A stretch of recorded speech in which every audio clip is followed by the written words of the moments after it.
सप्तम स्कंद षष्ठ अध्याय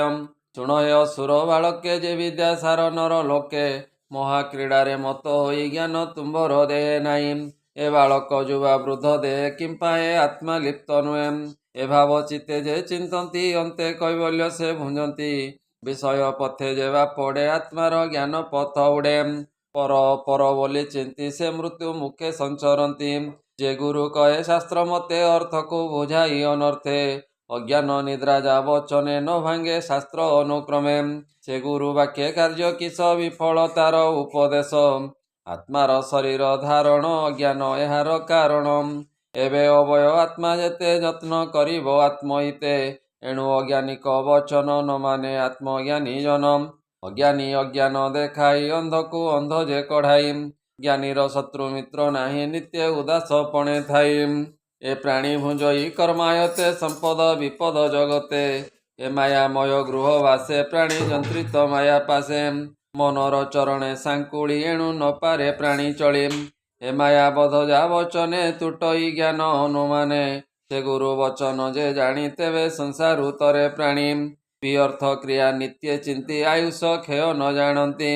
हेमंत सुर को चाही से प्रहलाद दया वही कही भागवत धर्म जेणे तुटई माया भ्रम ए शुण बालक मो वचन संसारे पंडिते जे जनम ए कुमार काळू धर्म करे शरीर अनित्य विचारे मनुष्य संसार दुर्लभ जेवे गोविंद करे भाव जे हरि सर्वजीव देहे आत्मा रूपरे पुरी रहे बसई ईश्वर भावे इंद्रिय भोग सुख लोभे कर्मर बळे जहा भले सुख दुखरे भोग कले एणु नकर प्रतिआस निरते होइब संतोष देख आयुष ए शरीरे छिद्र घटर प्राय झरे एणु मुकुंद पाद जुगे निरते भाव मनोजगे मरण नित्य सन्निहित ता मुखे न पड़े जावत सुस्थ ए शरीर वृद्ध अवस्था अछि दूर जावत ए दुर्लभ देह इंद्रिय दृष्टि नष्ट नुहे जावत जीवर ए देह कालर बळे क्षय नुहे तावत आत्मा निस्तारणे यत्न करिब अनुक्षणे तेबे आत्मार हित करे दुर्लभ मानव शरीरे ए ज्ञान बुझे जेते बेले बोले करिब वृद्ध काले गृहे लागिले अग्नि जेने उद्यम कुपर खनने एमत अज्ञानिक मति केवे सुख न लभंती स्वभावे अल्प आयुष जीवर सतेक बरस जेते अज्ञान पणे थाई ताहार अर्धे नाश जाई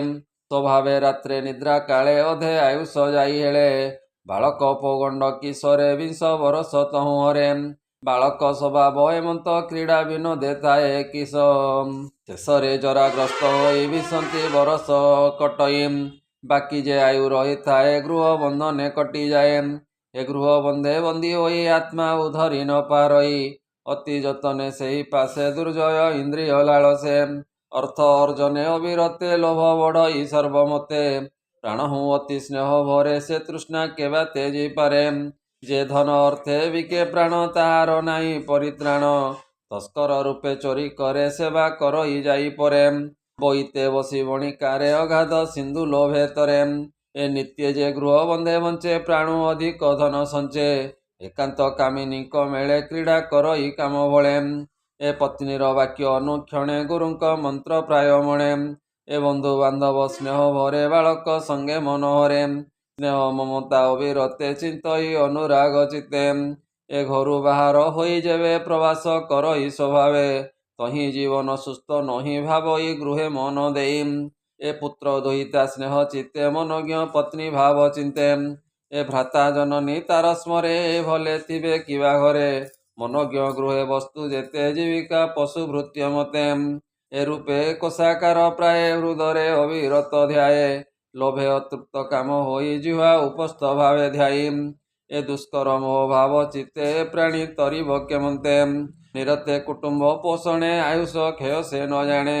सर्वदा तापत्रये दुखी कुटुंब पाले से न भक्षी अनित्य नित्य देई चित्त कामे जडित अविरत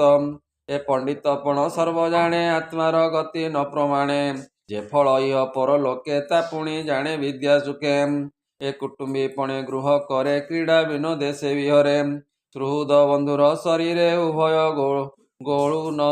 सुहृद बंधुर शरीरे उभय लोकु न स्थिर न निस्तरे ବିଭିନ୍ନ ଆତ୍ମା ପର ଲାଗି ଜନ୍ମ କଳ୍ପନେ ଅନୁରାଗୀ ଏ ବିଭୂତି ମତିର ବିଭ୍ରମେ ଅନ୍ତେ ପଡ଼ଇ ଘୋର ତମେ ଏ ତୁମ୍ଭେ ସକଳେ ଆଶୁଣ ଆତ୍ମାର ହିତ ମନେ ଗୁଣ ବିଷୟାସକ୍ତ ମାୟା ସଙ୍ଗ ଯେସନେ ମାୟାର ତରଙ୍ଗ ଏ ସର୍ବଦୂରେ ପରିହର ନାରାୟଣକୁ ଆଶ୍ରୟ କର ସେ ନାରାୟଣ ସର୍ବଧାତା ଇସିତେ କୈବଲ୍ୟ ଦାତା ବିଷ୍ଣୁକୁ ଆଶ୍ରୟ ଯେ କରନ୍ତି ସେ ସର୍ବ ଦୁଃଖ ନିସ୍ତରନ୍ତି ଅସୁର ଭାବକୁ ଉପେକ୍ଷ ଆତ୍ମାର ପ୍ରାୟ ସର୍ବ ଦେଖ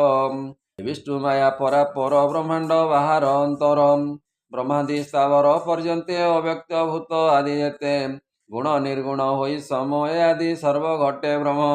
ଏ ବସଇ ସର୍ବ ଘଟେ ହରି ଭୁଞ୍ଜେ ଅବୟ ରୂପ ଧରି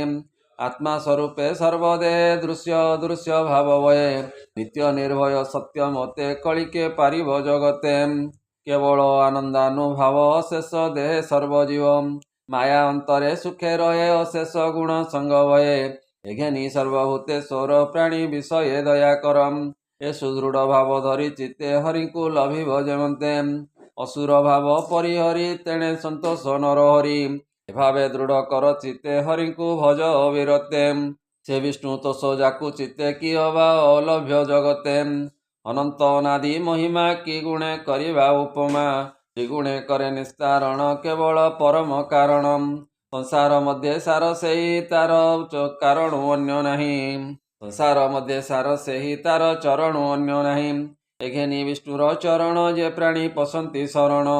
ତାର ଚରଣେ ଭାବ କର ସଂସାର ମାୟାରୁ ଧରମ୍ ଏବେ ଶୁଣ ମୋର ବାଣୀ ଶ୍ରୀ ଭାଗବତ ପରିମାଣୀ ଧର୍ମାର୍ଥ କାମ ବେଦ ମତେ ଏ ତିନି ବର୍ଗ ଅନୁମତେ ସାଧନ କର ସମଦମ ଯଜ୍ଞାଦି ନାନା ବିଧ କର୍ମ ସତ୍ୟ ବଚନ ବେଦ ବାଣୀ ଏଣେ ସଂସାର ଉତରେ ପ୍ରାଣୀ ନାନା ପ୍ରକାରେ ପୁଣ୍ୟଦାୟୀ ସେ ସବୁ କୃଷ୍ଣେ ସମର୍ପଇ ଧନ୍ୟତା ଶରୀର ଧାରଣ ସେ ଲଭେ ପରମ କାରଣ ନିର୍ମଳ ଦୁର୍ଲଭ ଏ ଜ୍ଞାନ ନିଗମ ସାର ଅନୁପମ ନାରଦ ମୁନିକ ଅଗ୍ରତେ ସୁପୁଣ୍ୟ ବଦରିକା ତୀର୍ଥେ ତପ ଆଚରି ଅନୁକ୍ଷଣେ ଅଛନ୍ତି ନର ନାରାୟଣେ ନାରଦ ମୁନି ଶୁଦ୍ଧ ଚେତା ପୁଛିଲେ ହରି ଗୁଣଗାଥା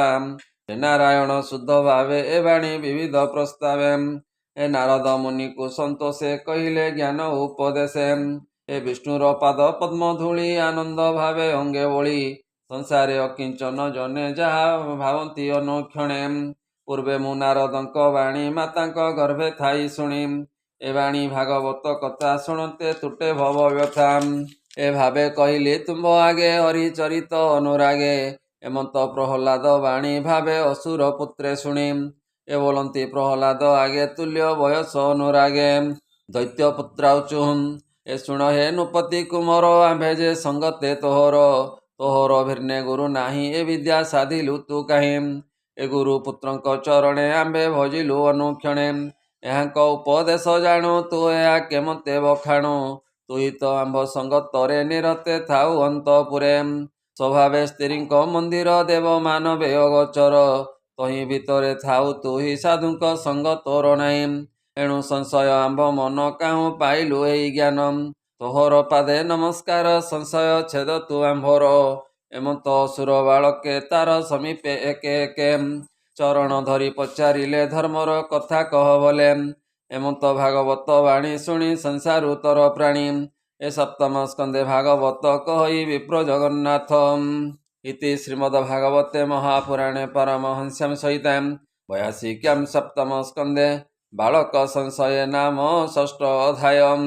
ବୋଲ ଆନନ୍ଦେ କବାର ହରି ହରି ବୋଲ।